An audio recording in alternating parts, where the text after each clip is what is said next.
Okay, let's keep going with reading. Remember, our story is Because of Winn, Dixie. It's realistic fiction, which means the story itself is not real, but because the characters and events that take place in it seem real, it makes us feel like it could really happen. All right, some more amazing words. Variety.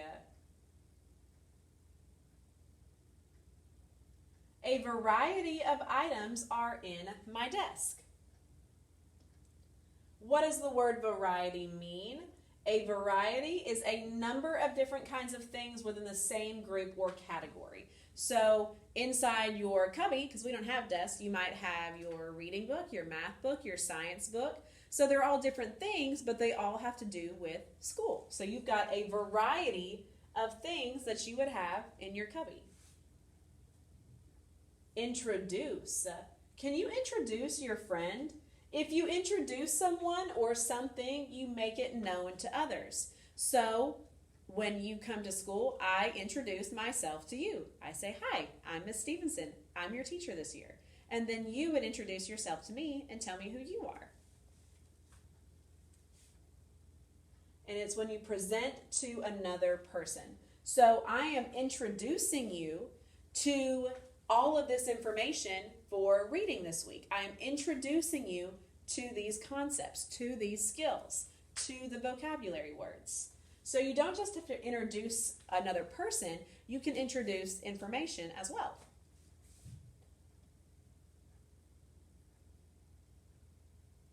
All right, let's go over our vocabulary. Memorial, prideful, recalls, peculiar, grand, positive, and selecting. What does grand mean? What does grand mean? Good. Grand means excellent or very good. Good job. What about memorial? What is memorial? What is a memorial? Good.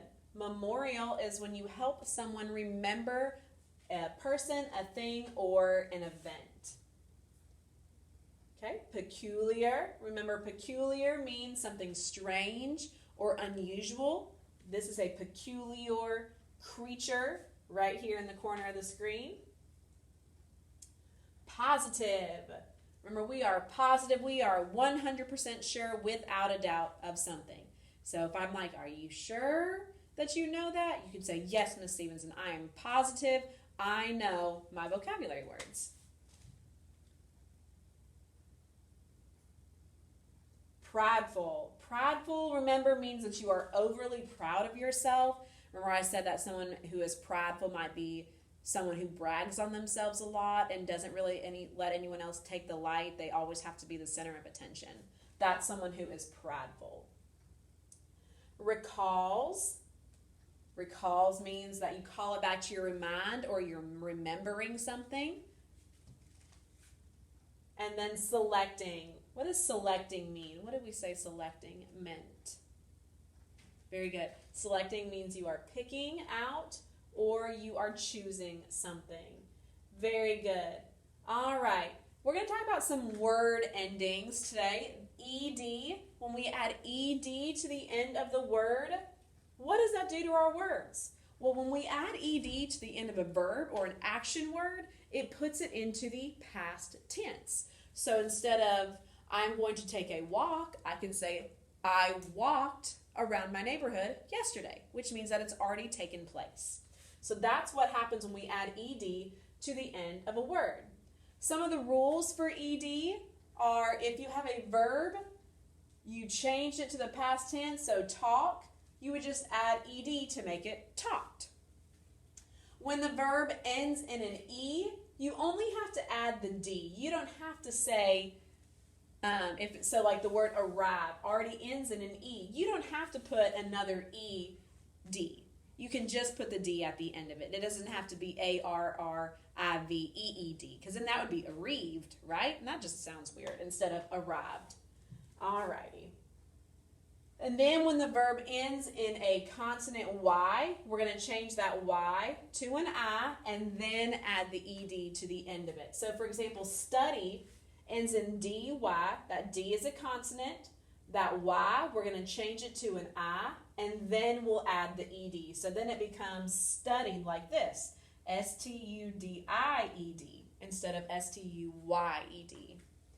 And then if a verb ends in a vowel in a Y, we're just going to add ED. So for example, play has an A before the Y. A is a vowel. Remember, our vowels are A, E, I, O, or U. So because it ends in a vowel Y, we can just add ED to the end of it. So it's P-L-A-Y-E-D, like that.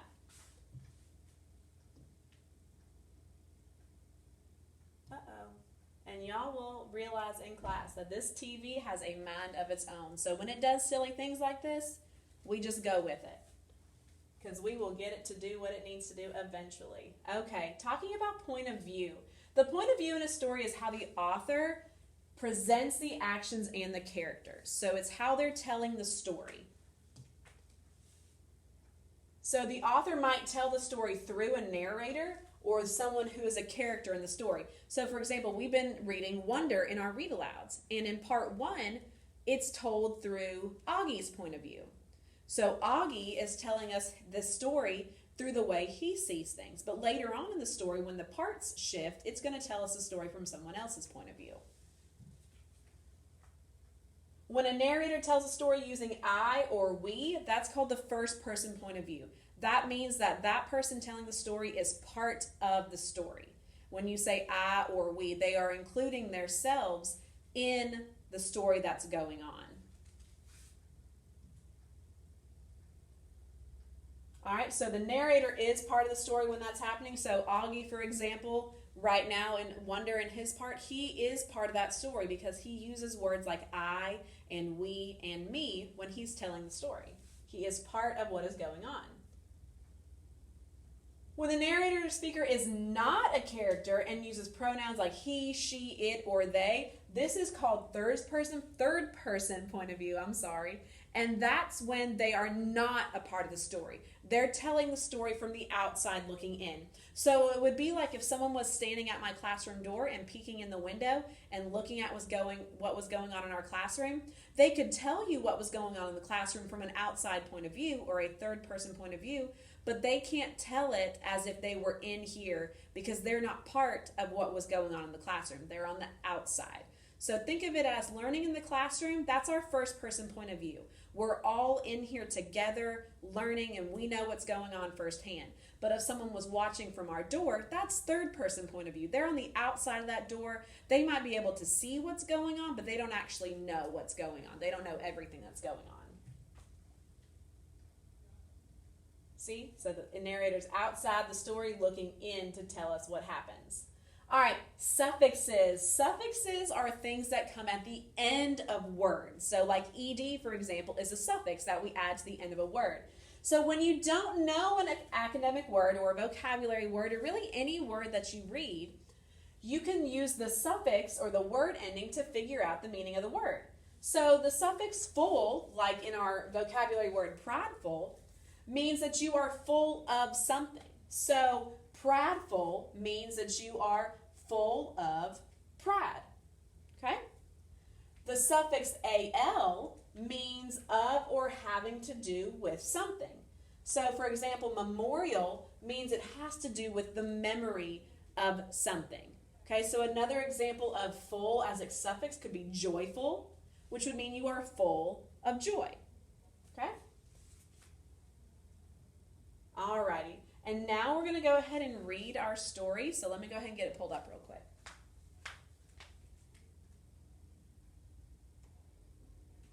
Okay, like I said, because of Winn, Dixie is told by Kate DiCamillo, and this is actually an entire novel. So the piece that we're reading this week is actually just a small piece of the whole book. And remember, the question of the week that we're going to want to be thinking about is what experiences bring diverse or different people together. So as we're reading, we need to make sure that we're paying attention to how different the characters are and see what can bring them together.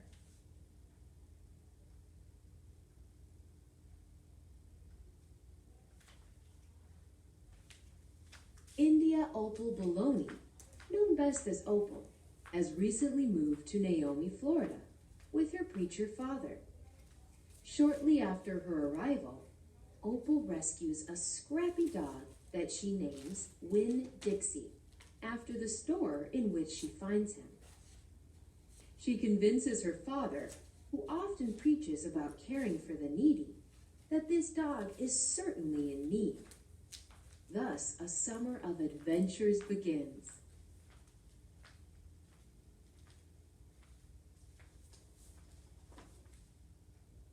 I spent a lot of time that summer at the Herman W. Block Memorial Library.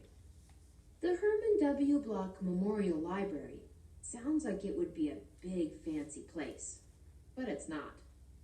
It's just a little old house full of books, and Miss Franny Block is in charge of them all.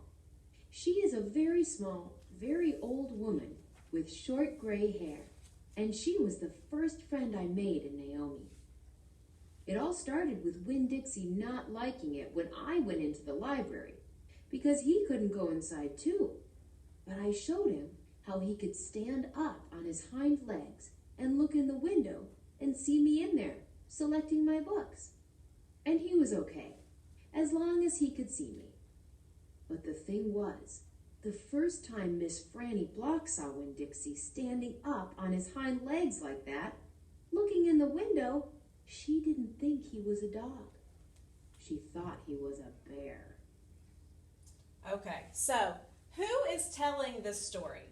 Who is telling the story? Is it an outside narrator or is it someone in the book?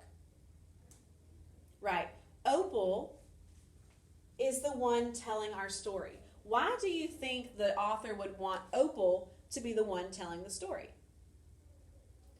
Well, when Opal tells the story, it might make it seem more realistic. Remember, this is realistic fiction. So we have to make sure that all those characters and the settings and the events that take place make it seem real. So when you have one of the main characters telling the story, it helps it seem more realistic.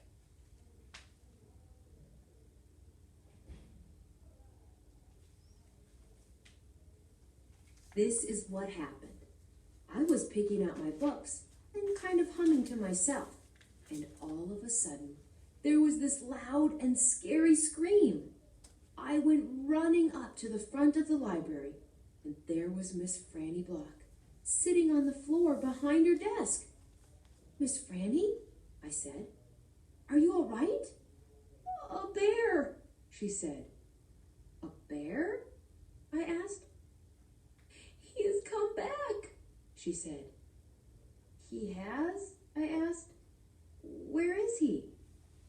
"Out there," she said, and raised a finger and pointed at Winn Dixie standing up on his hind legs, looking in the window for me.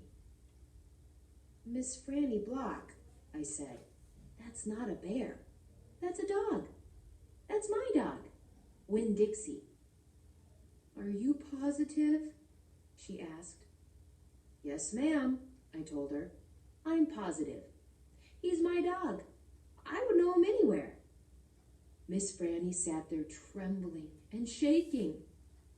Okay, so even from this very first encounter that we've got with Opal and Miss Franny talking to each other, we've already kind of got an idea about some of their character traits. Opal seems to be a little level-headed and kind of is calming Miss Franny down. And Miss Franny, right now, because of something that is obviously reminding something of her past, seems a little bit frantic, right? So even though they're different, and Miss Franny is also older, right? Miss Franny is the librarian, Opal's a little girl. So even though they are different in their personalities already and their ages, we can already see them just by this one conversation coming together through something that's happened in the story. "Come on," I said. "Let me help you up. It's okay." I stuck out my hand, and Miss Franny took hold of it, and I pulled her up off the floor. She didn't weigh hardly anything at all. Once she was standing on her feet, she started acting all embarrassed, saying how I must think she was a silly old lady, mistaking a dog for a bear, but that she had a bad experience with a bear coming into the Herman W. Block Memorial Library a long time ago, and she never had quite gotten over it. When did that happen? I asked her. Well, said Miss Franny, it is a very long story. That's okay, I told her. I am like my mama in that I like to be told stories. But before you start telling it, can Winn Dixie come in and listen too? He gets lonely without me. Well, I don't know, said Miss Franny. Dogs are not allowed in the Herman W. Block Memorial Library. He'll be good, I told her. He's a dog who goes to church. And before she could say yes or no, I went outside and got Winn Dixie, and he came in and lay down with a humph and a sigh right at Miss Franny's feet. She looked down at him and said, he most certainly is a large dog. Yes, ma'am, I told her. He has a large heart, too. Okay.